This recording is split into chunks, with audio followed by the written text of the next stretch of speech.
আসসালামু আলাইকুম রহমতুল্লাহ।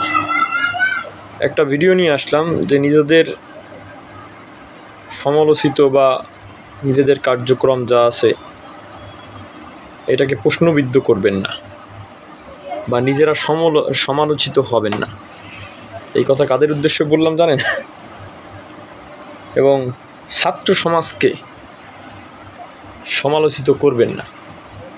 দেখেন, কোটা বৈষম্য বিরোধী আন্দোলন, কোটা আন্দোলন, এরপরে বৈষম্য বিরোধী আন্দোলন, যৌক্তিক আন্দোলন নিয়ে ছাত্ররা নেমেছিল। একটা পর্যায়ে শুধু কোটা আন্দোলন থাকলেও পরবর্তীতে অনেক ছাত্ররা এখানে প্রাণ দেওয়ার কারণে এটা এক দাবিতে রূপান্তরিত হয়। দেখেন, এখানে সবাই ছিল, আমরাও ছিলাম। শুধু এরকমই না, আমরা মাঠেও ছিলাম, ইট মেরেছি এই হাত দিয়ে এই আন্দোলন করতে গিয়ে। শিববাড়ি ইট মেরেছি আমরা, কিন্তু বিষয় এটা না। বিষয় হলো যে এখন যেটা হচ্ছে এটা কিন্তু ঠিক হচ্ছে না।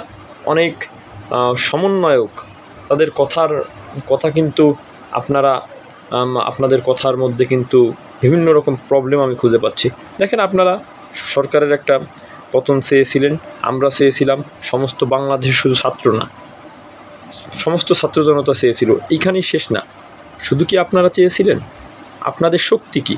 এখানে জাতীয়তাবাদী দলের ছাত্র সমাজ ছিল, জামাত ইসলামী ছাত্র সমাজ ছিল, ইসলামী আন্দোলনের ছাত্র সমাজ ছিল, হেফাজত ইসলাম, বিশেষ করে কওমি মাদ্রাসার ছাত্র সমাজ কিন্তু আপনাদের আন্দোলনের সঙ্গে ছিল। সকলের একটা ঐক্য মতের ভিত্তিতে কিন্তু বড় আন্দোলন হয় এবং সকলের সহযোগিতায় সেটা হয়।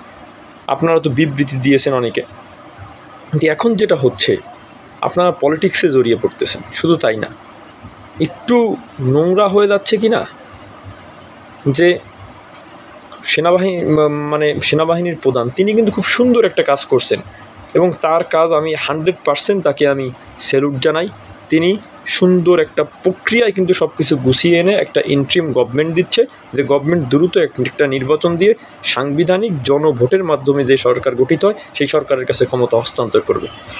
কিন্তু আপনারা যেটা করতেছেন এটা খুবই ন্যাক্কারজনক। অনেকে বলতেছেন এই ইন্টারিম গভর্নমেন্ট 3 বছর থাকবে, অনেকে বলতেছে 5 বছর থাকবে। এই অপরাজনীতির মধ্যে আপনারা জড়িয়েন না। ইন্টারিম গভর্নমেন্ট সে তার এই 3 মাসের মধ্যে বা 4 মাসের মধ্যে সে যতটুকু পারবে গুছিয়ে এনে তার প্রধান দায়িত্ব হলো একটা সুষ্ঠু, নিরপেক্ষ, গ্রহণযোগ্য একটা নির্বাচন অ্যারেঞ্জ করা এবং এই নির্বাচনের মাধ্যমে জনগণের একটি সরকারের কাছে ক্ষমতা হস্তান্তর করা। হ্যাঁ, আপনি যদি মনে করেন যে অমুক দল ভালো না, আপনি দাঁড়িয়ে যান। কোটা আন্দোলনকারীদের দ্বারা সমন্বয় গেছে, কোটা আন্দোলনকারী সবাই আমরা, কিন্তু তারা সমন্বয় এখন যারা বলতেছেন ফোকাসের কথা, আপনি দাঁড়িয়ে যান। প্রবলেম কোথায়?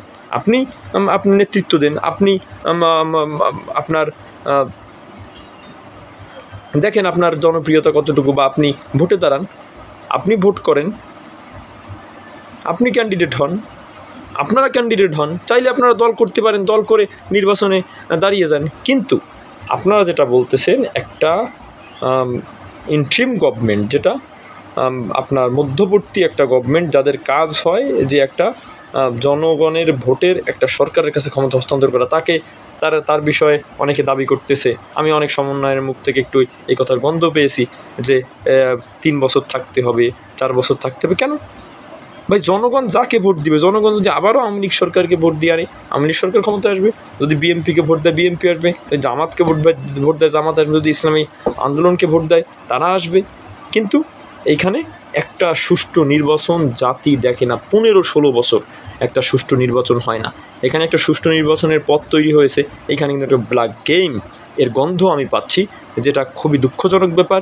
যে আপনাদের উচিত ছিল আপনাদের আবার যেমন সেনাবাহিনী ব্যারাকে ফিরে যায়, আপনাদের ভার্সিটিতে ফিরে যাওয়া। যদি আপনারা আমার জুনিয়র, ভার্সিটিতে ফিরে যাওয়া, পড়াশোনা করা, এবং যদি একটা গভর্নমেন্ট তৈরি হওয়ার পরে জনগণের ভোটে একটা গভর্নমেন্ট ক্ষমতায় আসার পরে যদি মনে হয় তাদেরও কার্যকলাপ বা তাদের বিভিন্ন কার্যকলাপ প্রশ্নবিদ্ধ বা এটা দেশের জন্য আপনার কল্যাণকর নয়, আবারও আন্দোলন করা যাবে, আবারও আন্দোলন করে তাদেরকে ক্ষমতাচ্যুত করা যাবে। কিন্তু এখন জনগণের ভোটের সরকারের বিকল্প কিছু নেই, এটা কিন্তু করতে হবে। এর বিরুদ্ধে যারা মত দিচ্ছেন তাদের বিরুদ্ধে সোচ্চার হন। আমার মনে হয় তারা একটা